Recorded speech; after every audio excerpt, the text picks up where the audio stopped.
విలువైన సూచనలు ఇచ్చారు చౌదరి గారు, ధన్యవాదాలు. సభ్యులకు ఒక చిన్న మనవి, రేపు జరగబోయే స్పోర్ట్స్ ఎందులో ఇంట్రెస్ట్ ఉందో ఫామ్స్ ఇచ్చారు, కానీ ఒక 40-50 మంది ఇంకా ఫిల్ చేయలేదు. ఆటలు ఆడలేని వాళ్ళు, ఆడని వాళ్ళు కూడా ఆ డ్రెస్ వేసుకుని మీ సైజులు చెప్తే అట్లీస్ట్ అక్కడికి వచ్చి ఆ డ్రెస్లో ఉంటే అదొక మంచి స్ఫూర్తినిస్తుంది. కాబట్టి ఆడేవాళ్ళని తప్పట్లతో ఎంకరేజ్ చేయొచ్చు. సో కావున మీ డ్రెస్ సైజు ఖచ్చితంగా మెన్షన్ చేయాలని, అలాగే సాంస్కృతిక కార్యక్రమాల్లో కూడా తప్పనిసరిగా పాల్గొవాలని, ఎంతో కొంత చిన్న పాత్ర పాల్గొంటే చాలా బాగుంటుంది. అందులో ఇంట్రెస్ట్ ఉన్న వాళ్ళు కూడా టిక్ పెడితే,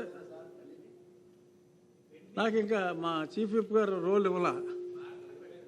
సో ఖచ్చితంగా ఎక్కడో దగ్గర కనపడితే చిన్న పాత్ర అయినా సరే పార్టిసిపేషన్ అనేది ఇంపార్టెంట్. కాబట్టి మీరు వేస్తే మేము వేస్తాం.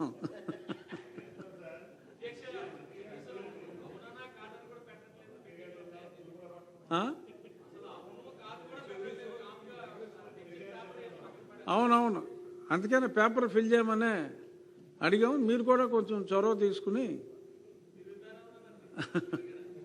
అలాగే ఇప్పుడు శ్రీమతి మాధవిరెడ్డి గారు, ఆర్ మాధవిరెడ్డి గారు. ధన్యవాదాలు అధ్యక్ష. అధ్యక్ష,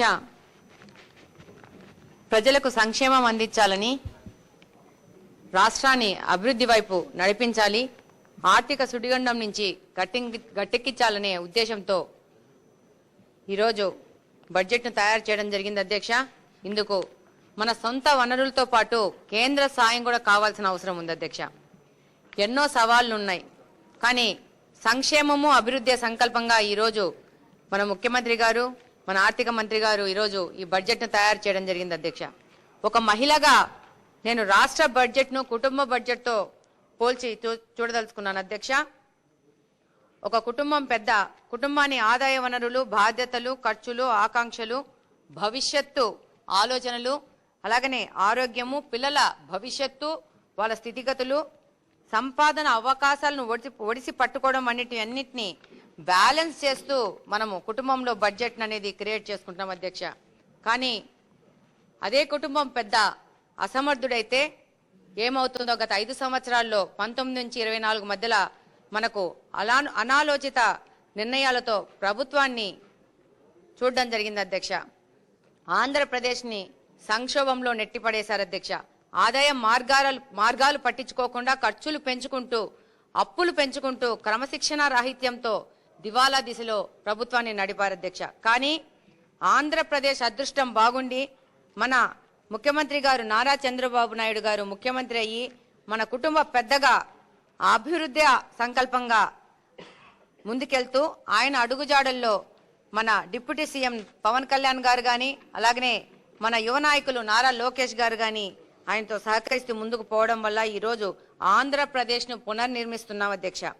ఆంధ్రప్రదేశ్ను స్వర్ణయుగం వైపు తీసుకెళ్తూ ఈజ్ ఆఫ్ డూయింగ్ నుంచి స్పీడ్ ఆఫ్ డూయింగ్ వైపు ప్రయాణం చేస్తూ ప్రతి ఏడాదికి మార్పు వచ్చేలా, అన్ని రంగాలలో గణనీయమైన అభివృద్ధి చోటు చేసుకునేలా, బలహీన వర్గాల జీవన ప్రమాణాల్లో మార్పు జరిగేలా ఈ బడ్జెట్ను రూపొందించడం జరిగింది అధ్యక్ష.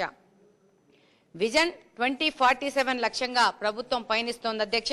ఆర్థిక క్రమశిక్షణ పాటిస్తూ వ్యవసాయం, సాగునీటి రంగానికి, విద్య, వైద్య రంగాలను బలోపేతం చేస్తూ యువతకు ఉపాధినిచ్చే పెట్టుబడులను ఆకర్షిస్తూ బడ్జెట్ రూపొందించిన ప్రభుత్వాన్ని అభినందిస్తున్నాను అధ్యక్ష. ఈ యొక్క బడ్జెట్ రాష్ట్రాన్ని అభివృద్ధి బాటలో తీసుకుపోతుందనే దానికి ఏ విధమైన అనుమానం అవసరం లేదు అధ్యక్ష. ఈరోజు అన్ని వర్గాల సమగ్రాభివృద్ధి లక్ష్యంగా 3,32,205 కోట్లతో బడ్జెట్ను ప్రవేశపెట్టారు మన ముఖ్యమంత్రి గారు, మన ఆర్థిక మంత్రి పయ్యావుల కేశవ్ గారు. రాష్ట్ర అభివృద్ధి లక్ష్యంగా ఎన్నడూ లేని విధంగా మూలధన వ్యయాన్ని 53,915 కోట్లకు గాను కేటాయించడం జరిగింది అధ్యక్ష.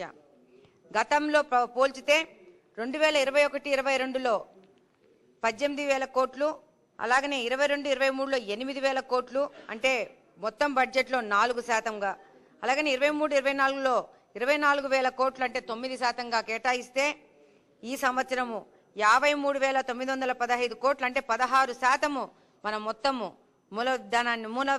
మూలధన వ్యయాన్ని కేటాయించడం జరిగింది అధ్యక్ష. ఈరోజు చూస్తే ఈ యొక్క బడ్జెట్లో సాగునీటి ప్రాజెక్టుల కోసం 18,224 కోట్లు కేటాయించి గతంతో పోలిస్తే 4,000 కోట్లు అధికంగా ఇవ్వడం జరిగింది అధ్యక్ష. అలాగనే పేదవారి సొంత ఇంటి కల నెరవేర్చాలనే లక్ష్యంతో ప్రభుత్వం పనిచేస్తోంది అధ్యక్ష. అందులో భాగంగానే 2,000 కోట్లు కేటాయిస్తే ఈ ఏడాది 6,357 కోట్లు కేటాయించడం జరిగింది అధ్యక్ష. అలాగనే సంక్షేమానికి గతంలో 41,726 కోట్లు కేటాయిస్తే ఈ ఏడాది 53,190 కోట్లు కేటాయించడం జరిగింది అధ్యక్ష. అలాగనే చూస్తే బీసీలు, ఎస్సీలు, ఎస్సీ, ఎస్టీలకు మైనార్టీ సంక్షేమం కోసము మహిళా శిశు వికలాంగుల సంక్షేమానికి మొత్తంగా కలిపి దాదాపు 91,525 కోట్లు కేటాయించడం జరిగింది అధ్యక్ష. గతంలో ఎన్నడూ కూడా సంక్షేమానికి ఇంత పెద్దన కేటాయింపులు జరిగిన దాఖలాలు లేవు అధ్యక్ష. అలాగనే పాఠశాల విద్యకి 32,308 కోట్లు కేటాయిస్తే అందులో తల్లికి వందనం కోసము 9,668 కోట్లు కేటాయించగా సమగ్ర శిక్షణ అభియాన్ గాని, డొక్కా సీతమ్మ మధ్యాహ్న భోజన పథకం గాని, పిఎంసి పాఠశాలలు గాని, సర్వేపల్లి రాధాకృష్ణ విద్యార్థి మిత్ర కిట్ల కోసము ప్రతి ఒక్క విభాగాన్ని సమాన ప్రాధాన్యతనిస్తూ ఈరోజు పాఠశాల విద్యకి ఎంతో పెద్ద ఎత్తున కేటాయింపులు జరిగాయి అధ్యక్ష.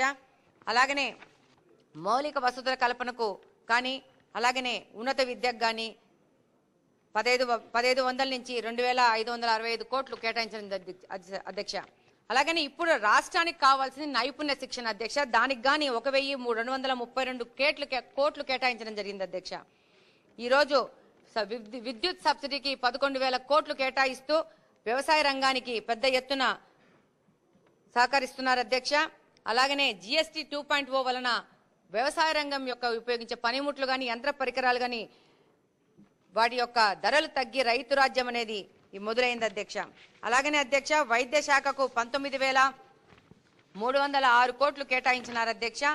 అందులో గతంలో పోలిస్తే 9.46% అధికంగా కేటాయించడం జరిగింది అధ్యక్ష.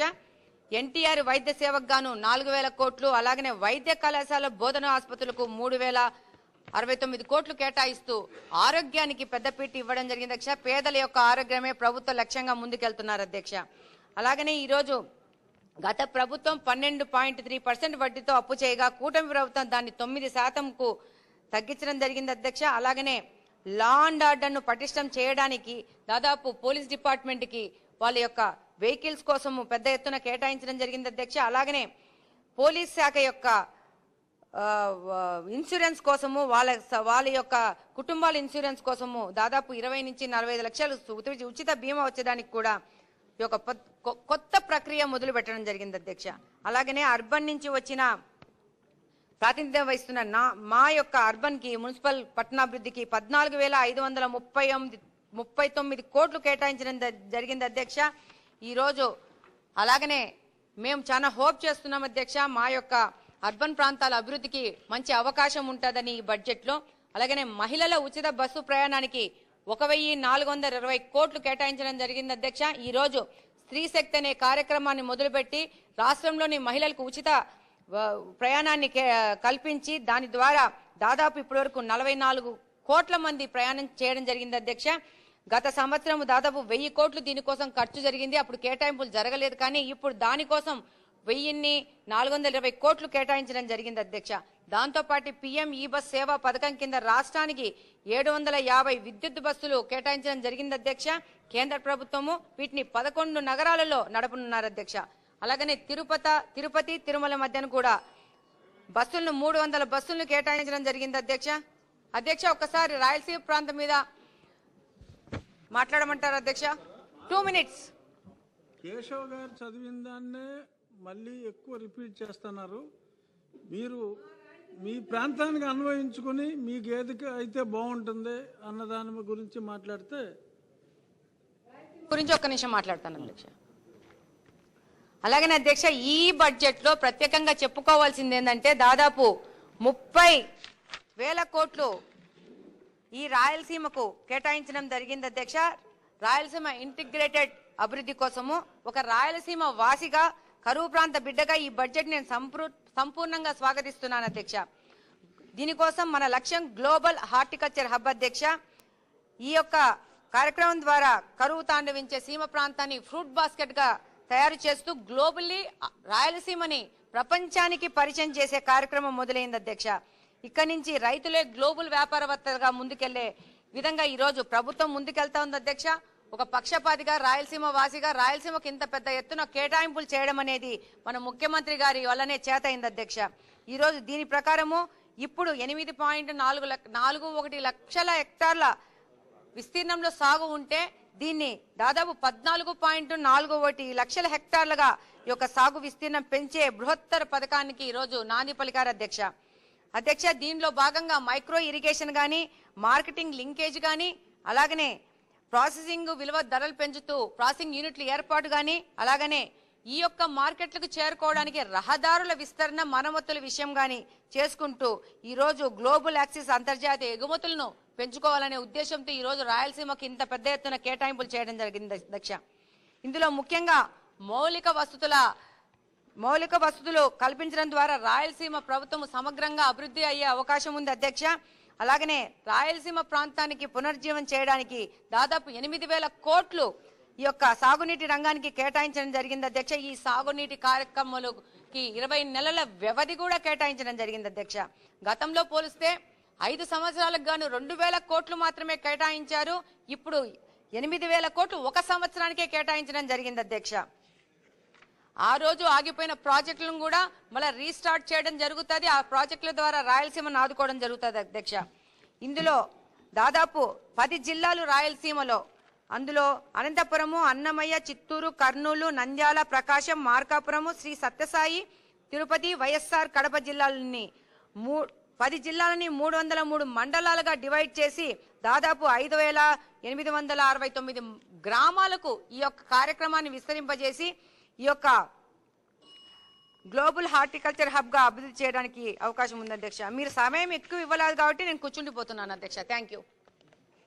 ఎందుకంటే ఎంతసేపు మాట్లాడేమన్నది కాదు, సభ్యులు ఏం మాట్లాడేమన్నది చూసి పయ్యాల కేశవ్ గారు చదివిందే మళ్ళీ మనం శాంక్షన్ ఇచ్చినట్టు రిపీట్ చేయవలసిన పని లేదు.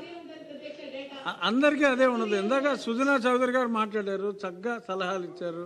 జగదీశ్వరి ఆవిడ మాట్లాడారు. సో కొంచెం రిపిటేషన్ లేకుండా సూచనాత్మకంగా ఉంటే ఇంకా జనరంజకంగా ప్రజారంజకంగా ఉంటుంది. ఇప్పుడు సత్యానందరావు గారు.